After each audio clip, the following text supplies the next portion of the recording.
Well, hello, guys. It's time for another Read Aloud with Mrs. Zielenski.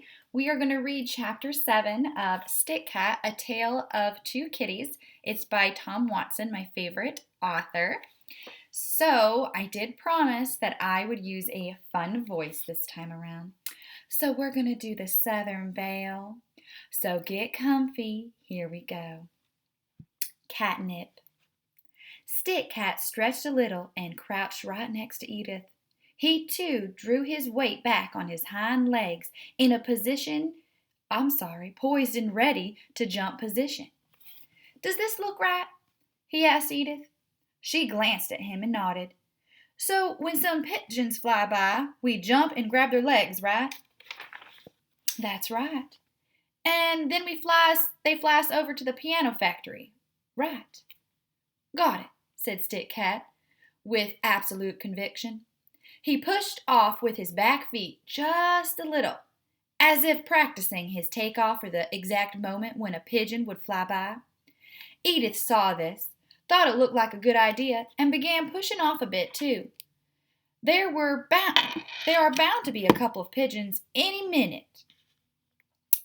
Now, there are a couple of things that Stick Cat knows that you and I don't. And knowing those things was all part of his plan. Here are two things Stick Cat knew. 1. When there are two cats sitting on a windowsill, pigeons don't fly anywhere near them. Cats and birds, you see, do not get along typically. In fact, birds are quite scared of cats because they know this. Cats like to catch birds and eat them. Good reason to be afraid of them, right? So, Stick Cat was certain that no pigeon, even if it was on a direct flight path right past Stick Cat's window on the 23rd floor, would ever come close to a place where two cats were, poised in a ready-to-jump position. Number 2. It was almost Edith's nap time. Stick Cat knew that Edith always fell asleep mid-morning. In fact, he often proposed stare-down games at just this time. It was fun to watch Edith try to stay awake when she really wanted to win. Of course, Stick Cat almost always won, but he didn't tell Edith that. He'd usually say he didn't remember or that he must have fallen asleep first. With those two things in mind, Stick Cat stood on the windowsill waiting to jump, even though he knew he would never get the opportunity, and waited for Edith to fall asleep. As he waited, he watched Mr. Music attempt to free his arms from the piano 2 more times. He tried to pull his right shoulder back and his left shoulder back, but his arms remained firmly trapped under the grand piano's heavy lid. Stick Cat wondered if Edith was asleep. He didn't want to look just yet. He didn't want to spark a conversation that might keep her awake a few minutes longer. So he waited just 1 minute. And then 1 minute more. Stick Cat was debating whether to wait 1 more additional minute when he heard a very familiar sound. Edith was snoring.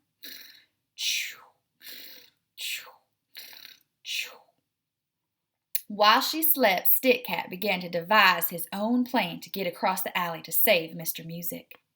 After allowing Edith to sleep for 5 minutes, Stick Cat tapped her on the shoulder and said, "Edith, time to wake up." She woke right up, refreshed from her nap.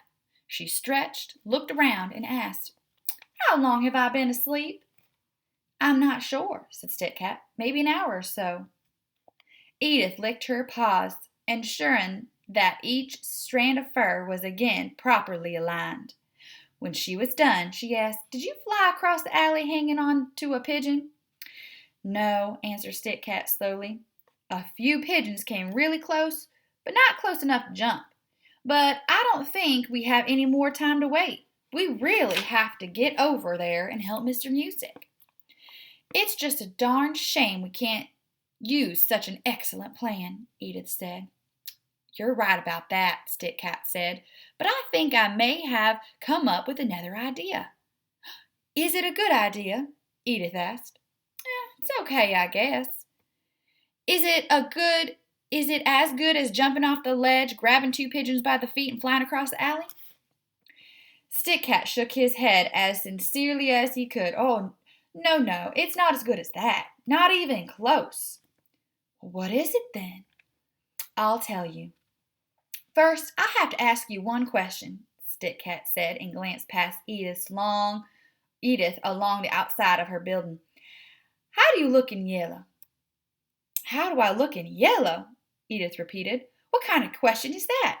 I mean, I suppose I'd look very good in yellow, but it's such an odd question. Why? Asked Stick Cat. Well, because I'm sure I'd look good in any color, that's why, Edith complained. She then puffed out her chest and bit a bit and took a quick account of her appearance. After several seconds, a couple of prim licks, she added, Yes, for someone like me, the color really makes no difference. Good, said Stick Cat, because we're going to play dress up. With human clothes? Edith asked. She began to get excited. You could tell she thought this idea might be fun. With Goosey's clothes? He tried that once before, remember? But we never got to the actual dress-up part. Why was that? Stick Cat remembered. His socks were all rolled up into balls, he recollected, and we just ended up batting them back and forth for a few hours. We did? We're cats, Stick Cat shrugged. We couldn't help ourselves. This made perfectly good sense to Edith, who nodded and then asked, So we're using Goose's clothes, but avoiding the sock drawer? Stick Cat shook his head. What are we going to get dressed up in then? That, Stick Cat said, and pointed past Edith toward Mrs. O'Mahony's window next door. The clothesline was attached to the brick wall near the window with a strong metal clip. Two things. A bag of wooden clothespins and a yellow apron were tied to the line. Mrs. O'Mahony pulled the apron in whenever she baked bread or biscuits and put it back when she was done. She liked to let the breeze blow the powdery flour off of it, and Stick Cat liked to watch little puffs of white flour escape into the wind. Yuck, Edith said immediately. I'm not wearing that thing. It's too old-fashioned. I have more modern sense of style than that. Now, you're probably already guessing what Stick Cat's plan is all about. He and Edith would climb into the pocket of that apron hanging on the neighbor's line. Then they would move across the narrow alley by pulling on the opposite line. He had seen Mrs. O'Mahony put it out and take in laundry hundreds of times, and he was certain he knew how the clothesline worked. The problem was, he didn't think he could convince Edith to do it. That's where the whole playing dress-up idea came from. He thought she might enjoy dressing up enough that she wouldn't notice they were traveling their way across the alley 23 floors above street level. But apparently that wasn't going to work. Stick Cat now knew. It's way too big for me anyway, Stick Cat, Edith said. Then she turned to him quickly and tilted her head slightly. You don't think I'm fat, do you? Stick Cat knew this was dangerous territory to tread. Quickly, he said, Of course not. In fact, I was going to ask if you've been working out. You look so healthy and trim lately. This eased Edith's mood immediately. Well, maybe I have, and maybe I haven't, she said. That's just for me to know and you to find out. Having averted the do you think I'm fat crisis, Stick Cat tried a different approach. My plan isn't really about playing dress up anyway, he said. We were just going to ride across a clothesline in the yellow apron pocket. Right over in the pocket? Yes. 23 floors above the street? Yes, Stick Cat said slowly. He was already pondering an alternative way for them to get over to help Mr. Music. And as he was thinking, Edith said, Well, that sounds like a blast. Let's do it.